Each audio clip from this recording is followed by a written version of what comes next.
Dans cette nouvelle vidéo, je vais vous expliquer tous mes autres placements en dehors de la bourse. Donc déjà, mes premiers placements, comme tout le monde, ça a été les livrets réglementés, c'est-à-dire livret A, livret développement durable, livret jeune, etc. Donc ça, c'est très important avant de commencer dans l'investissement, c'est d'avoir une épargne de sécurité, une épargne de précaution. Donc en général, on conseille 6 mois de salaire, enfin 6 mois de dépenses de côté. Moi, je conseillerais même un mois de salaire de côté, c'est-à-dire au moins 12 000 euros de côté avant de se lancer dans un investissement.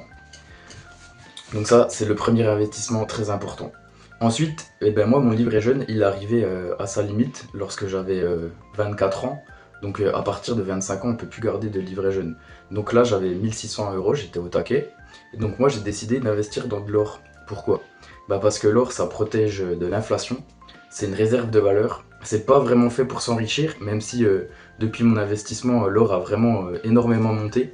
Puisque moi, quand j'ai investi, j'avais acheté 8 pièces pour 200 euros à peu près valeur unitaire. Et maintenant, une pièce, ça vaut au moins 650 euros. Donc ça, c'est vraiment énormément apprécié. Après, c'est le reflet aussi de l'incertitude au niveau économique. Mais surtout, ça permet de vous protéger de l'inflation. Car l'or garde toujours sa valeur au fil du temps. Et ça existe depuis des millénaires. Donc c'est pour ça, moi je trouve que c'est vraiment très important d'avoir de l'or dans son patrimoine. Et moi j'ai préféré l'or physique parce que j'ai pas du tout confiance aux institutions financières, donc c'est pour ça que je préfère avoir l'or. Après, c'est aussi contraignant parce qu'on peut se le faire voler, mais voilà. Et ensuite, deuxième investissement, donc hors bourse, là je me suis intéressé dernièrement au SCPI. Donc c'est des sociétés de civils de placement immobilier. Donc ça vous permet d'acheter de l'immobilier diversifié avec des petits montants. En fait, c'est un peu comme le fonctionnement des ETF pour la bourse. Enfin, je fais le parallèle, même si c'est pas pareil, mais donc en fait, vous allez placer votre argent dans une société qui va investir à votre place, gérer aussi faire la gestion locative et qui va s'occuper de tout à votre place. Donc en échange, vous allez retirer un rendement de cet investissement. Donc ça, moi, je trouve ça très intéressant par rapport à l'immobilier physique, puisque ça vous permet d'acheter de l'immobilier, mais avec une petite part. Enfin, ça vous permet de, par exemple, si vous achetez un appartement, vous allez devoir débourser au moins, moi, je peux trouver un petit appartement pour 50 000 euros dans ma région. Mais en général, c'est très cher d'acquérir un bien immobilier physique. Donc là, ça permet aux petits investisseurs d'avoir un patrimoine diversifié et de pouvoir acquérir de l'immobilier avec une très petite somme. Donc en général, quand même, les parts, il faut investir un certain montant. Par exemple, pour Hirokozen de mémoire, il faut investir 5100 euros dernièrement. Et moi, j'ai pas du tout investi dans Hirokozen pour l'instant, mais c'est une société qui m'attire. Mais moi, j'ai placé 10 000 euros sur Quorum Origin, 10 215 euros pour être précis, avec l'achat de 9 parts. Donc pourquoi cet investissement? Tout simplement parce que je commence à avoir un bon patrimoine en bourse, environ 30 000 euros.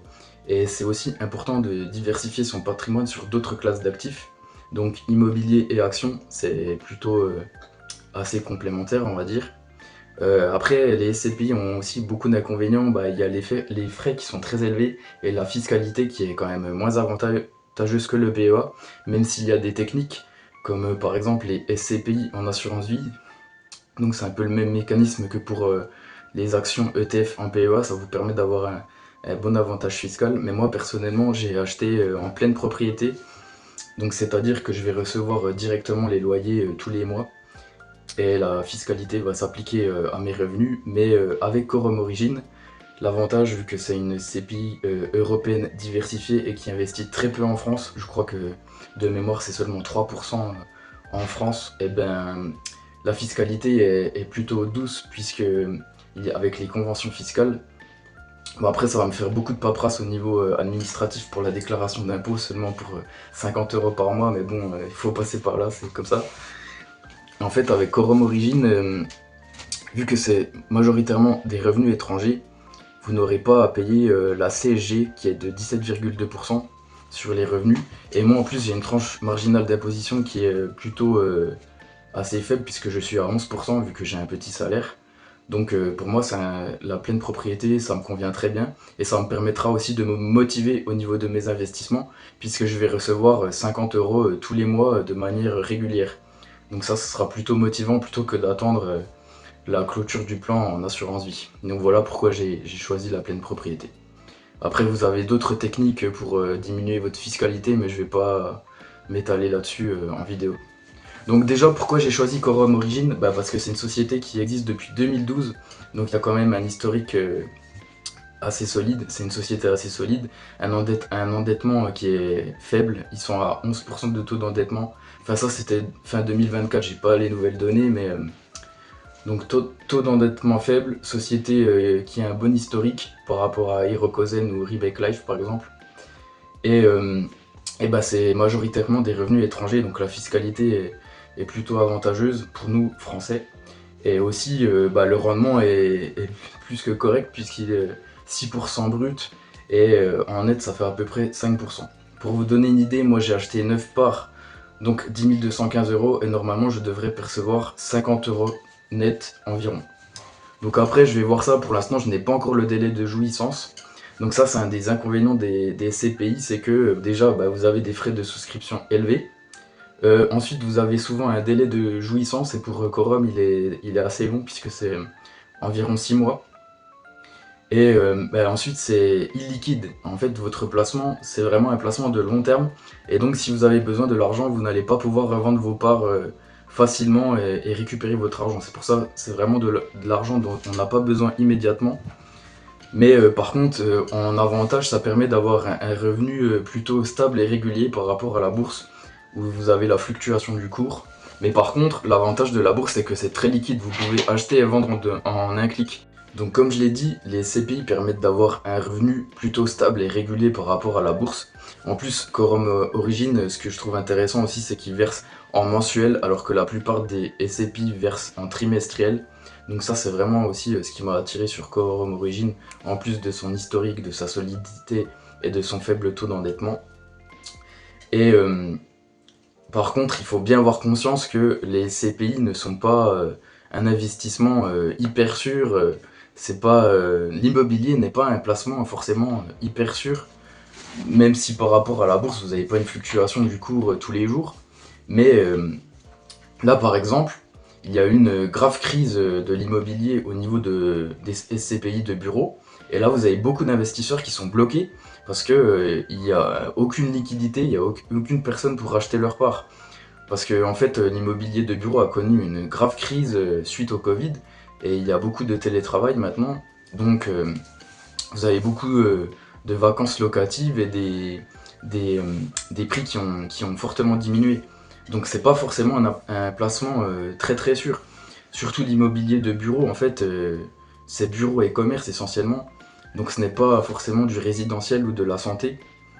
Donc il faut faire très attention avec aussi les différents secteurs qu'il y a dans les CPI. Donc Quorum, après, ils ont quand même beaucoup de bureaux, à 58% il me semble dernièrement, et de commerce. Ils ont aussi un peu d'hôtellerie, de logistique et de santé, mais c'est vraiment très très minime. Mais bon, moi je fais confiance à l'historique, même si les performances passées ne présagent pas des performances futures.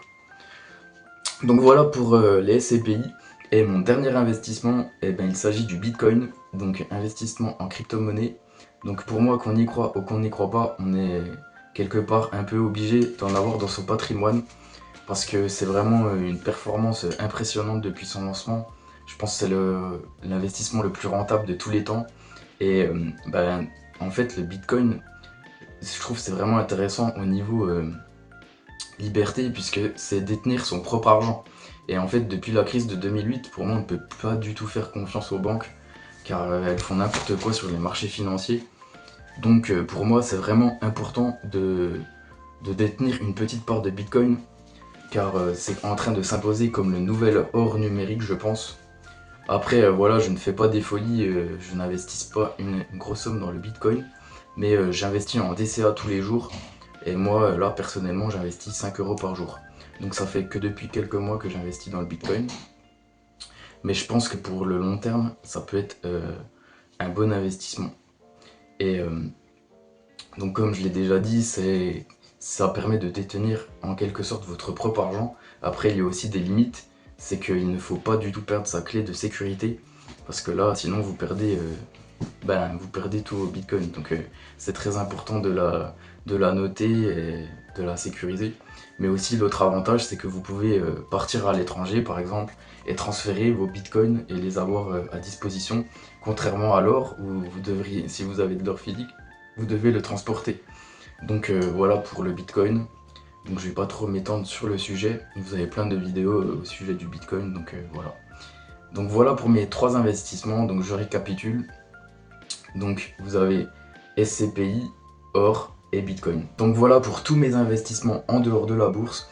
Donc j'espère que cette vidéo vous aura plu et aura été éducative pour vous. Donc moi, de toute façon, mon idée c'est de vous partager mon parcours et mes investissements pour que vous puissiez vous en inspirer sans en recopier. Toujours faire vos propres recherches et vous intéresser à vos finances personnelles pour essayer de développer sa liberté financière. Donc on se retrouve prochainement pour une autre vidéo sur l'investissement. Merci de m'avoir suivi.